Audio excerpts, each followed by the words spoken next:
Enoy Extreme Media UJ. Subscribe for all updates. Thank you, Right Honorable Speaker. I would also, in the utmost good faith, need to welcome you from Nali and the members who are there.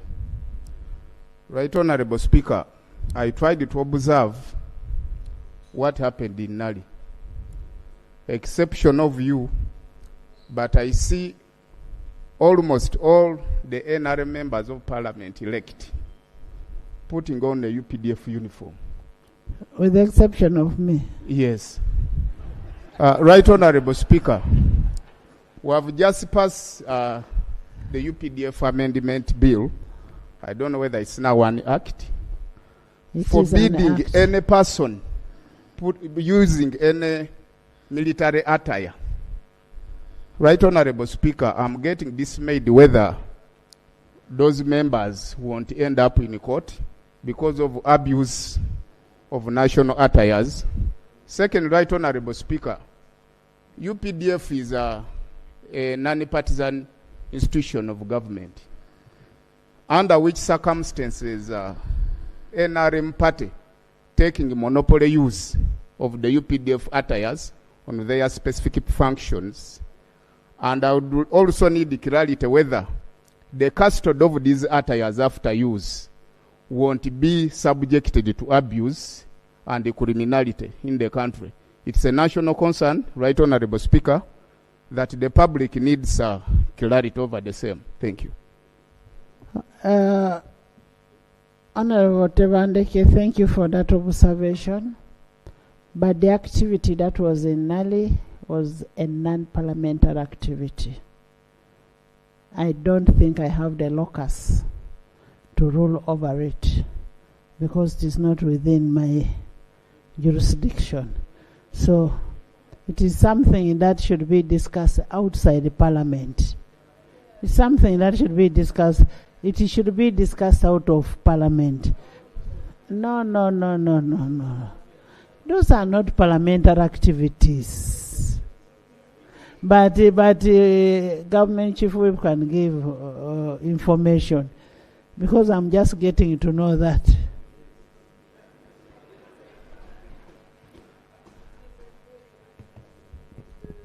Thank you so much, Right Honorable Speaker. I wish to respond to the question on Nali as follows. First of all, under the Constitution of the Republic of Uganda, 1995 as amended, specifically Article 17, Sub-Article 2, the Constitution states, "It is the duty of all able-bodied citizens to undergo military training for the defense of this Constitution and the protection of the territorial integrity of Uganda whenever called upon to do so. And the state shall ensure that facilities are available for such training." Right Honorable Speaker, the National Leadership Institute Chamkwanzi, in my humble opinion, operationalizes Article 17, Sub-Article 2. And it is a facility for all citizens of Uganda, including the member who raised the matter. That's the reason why this time round, we even had the Democratic Party President, Honorable Norbert Mao, attending. Now, while at the Institute, all participants are guided by the rules and regulations put in place by the Institute. There are operational orders, there are operational instructions, and one of them is that all participants within the precincts of the National Leadership Institute should put on that army green uniform with the authority of the leadership of UPDF. And once that is done, it remains within the facility. I hope I have answered.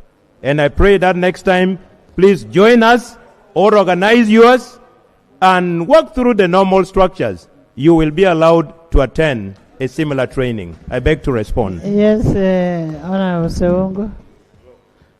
Thank you, Madam Government Chief Speaker, Whip.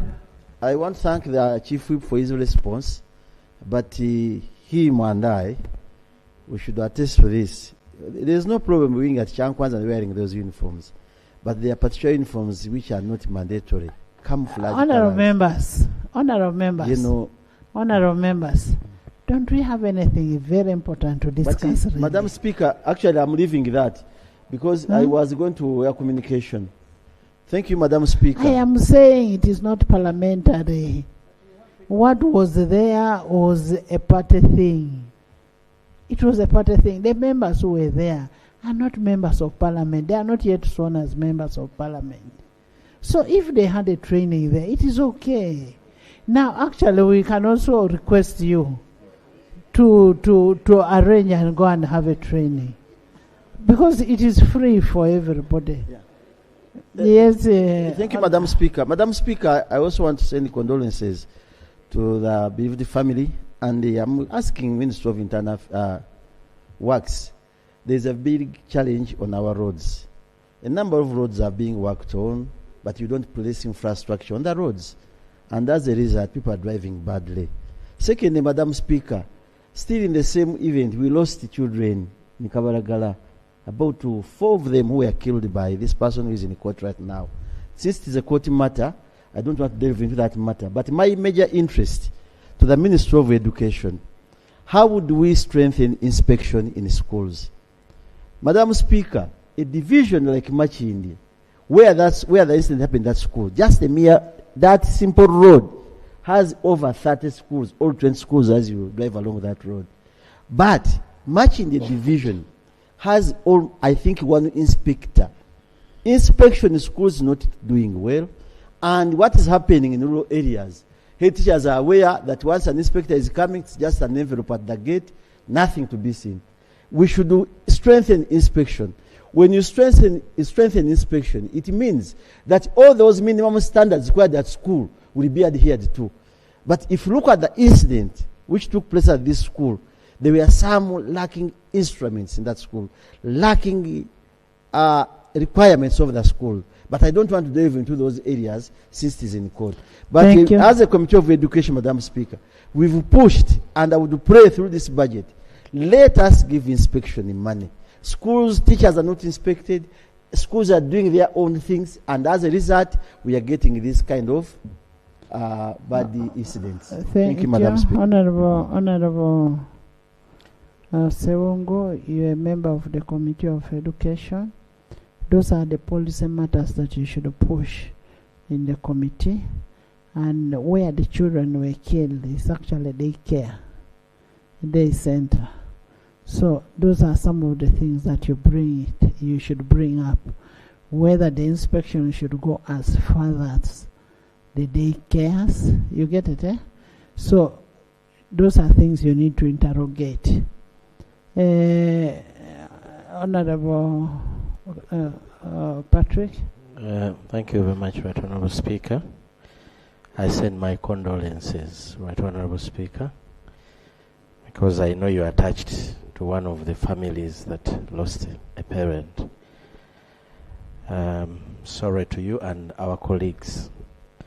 Right Honorable Speaker, next week you've indicated that we will be handling tax bills, leading us to the budgeting and appropriation at the end of the month.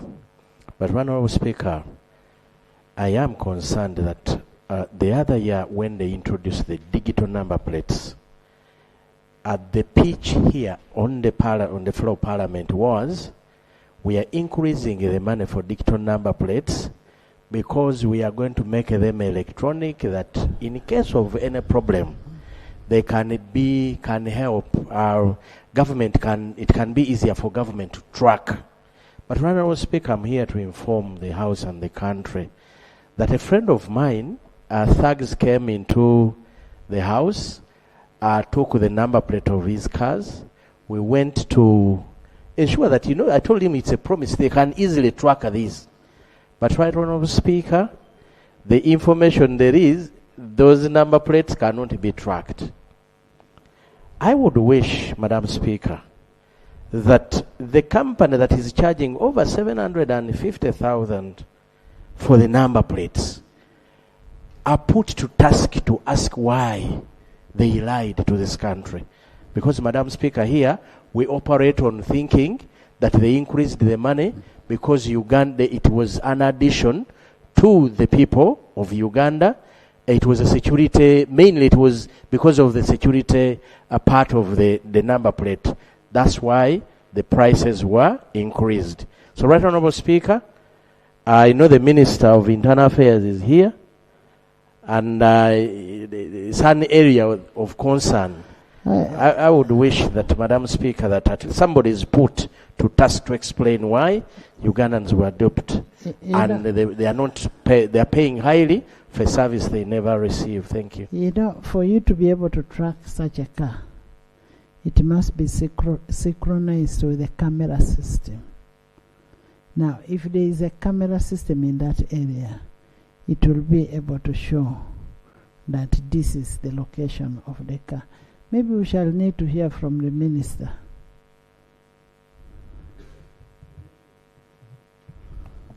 I've noted the concern of the member, Right Honourable Speaker, and members.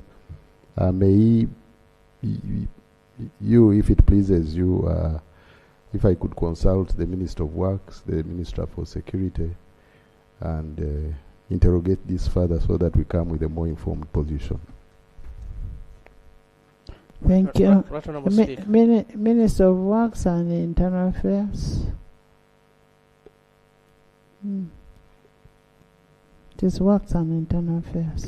And Security, which led the Minister for Security. Yes, Right Honourable Speaker, I appreciate your submission that probably it must work within areas where there are cameras. But that they never told to us, Right Honourable Speaker. Cameras are only in a few parts of the country, but people who are paying for these number plates are all over the country. So we cannot... Let's get a report tomorrow. Honourable Government Chief Whip. Can we get a report to that effect tomorrow? There's Prime Minister here. Maybe, Right Honourable Speaker and members, could you allow us like a week so that we get the facts together and revert with?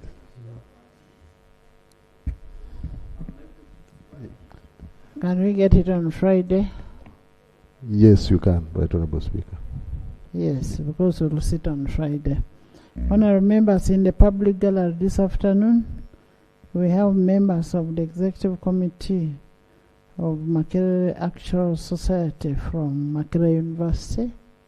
You're most welcome. Abalungi abatuuliriza era abatulaba olunaku olwaleero tuchaddeko ewa Sheikh Asiraf Dembe. Sebo sanyusa okubalaba amannya agange Yeze Sheikh Asiraf Dembe akola ku bizibu by'enjawulo. Omuntu singa aba alina ebirwadde tumusomereddwa, tumuwa amazzi ga lukuya nga bw'obadde ogalaba, tugenda abantu ku kyoto ne twokya emizimu emibi egibabaamu n'okulomba edduwa. Abantu singa abeera ng'ali wano atuuse sobola okumulombera edduwa, ne waba atatuuse nga mpadde amannya ge naye ng'ali wala. Neetaase enamba yange yeeno eri 0707363711. Nammwe bannyinaffe abali ebweru oyagala okuba nti oyagala okulombera ku dduwa ng'olina ebizibu, viza zibuze, amaka gakolongotana, sente zikola zimpita mu ngalo, ojja kumpeereza ekifaananyi kyo n'amannya go, ebyo byokka bijja kummala, nja kukulombera edduwa, ojja kutereera. Olunaku olusembayo mu mwezi mba n'edduwa ey'awamu ffenna n'abalwadde bange abakadde n'abapya. Salaamu alaikum warahmatullahi wabarakatuh.